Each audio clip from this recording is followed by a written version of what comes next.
Dahil nga nagkaroon ng problema itong Honda City na ibinebenta ko. So, syempre, dahil nga sa binebenta ko siya, hindi naman pwedeng pababayaan na natin yung issue. Hindi tayo ganong klase ng seller mga boss. Hanggat maaari, ang gusto ko pag ibinenta ko yung sasakyan sa inyo, wala na kayong magiging problema. So sa mga nakapanood ng video ko kanina, ang issue na nangyari dito sa Honda City mga bossing, is merong naputol na tubo dun sa kanyang exhaust system. So ito ipinapakita ko sa inyo. Hindi naman siya major issue. Ayan, kung nakikita niyo yung maliit na tubo na nakakonekta sa ating tambucho, ayan naputol siya. So singaw yung tunog ng tambucho natin mga bossing. So, syempre gusto nating ma-resolve agad yung problem kaya this day rin, naghanap na ako ng gagawa ng tambucho.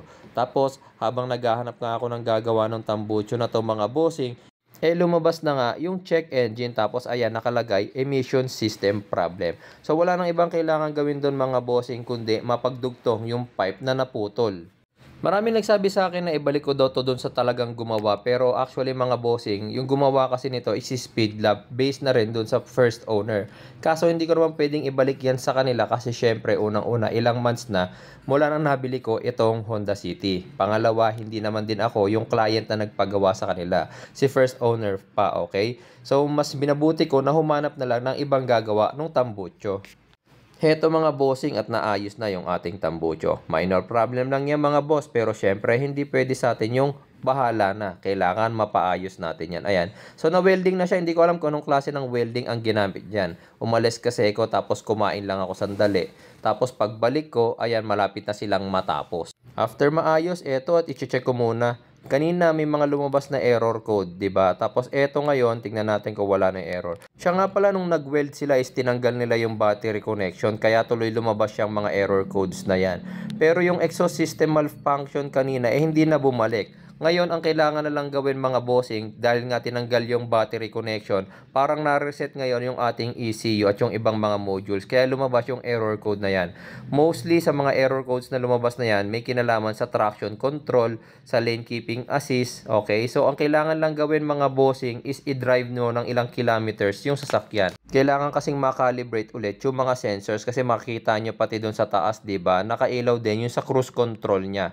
Itong Honda City RS nga pala mga bossing is merong adaptive cruise control to. So habang dinadrive to, nagka-calibrate din yan ng kusa niya. So hindi na kailangan ng scanner, hindi na rin kailangan ng mechanic mga bossing. Tama na yung i-drive lang yung sasakyan na to. Tapos kanina nga habang dumadaldal lang ako dyan is mawawala na rin itong mga errors na to. Actually hindi nga yata ako naka 1 kilometer na pagtakbo dyan. O ayan 'di ba? Nawala na lahat ng error codes. Ganun lang kasimple. Pero mamaya pag uwi natin, kakabitan pa rin natin yan ng scanner syempre para makita natin kung may mga maiiwan pang history ng error codes doon. Pagdating sa bahay, kinuha ko agad yung scanner ko at syempre, diretso scan na tayo. I-skip ko na guys yung loading ha, medyo matagal kasi yan. Ayan, so kung makikita ninyo, walang lumalabas na red, meaning wala na siyang nadedetect na error codes. Okay na ulit yung ating Honda City para maibenta. Kaya sa mga interested mga bossing dito sa ating Honda City mga boss, eto maayos po ang kondisyon nito. Pag nagkaka-issue po ito, inaayos natin. Minor issue man yan mga bossing, hindi natin hinahayaan na maibenta yan nang hindi naayos yung issue na yon. Maraming salamat po guys sa inyong panonood. Sa mga interested po, PM na lang po sa ating page.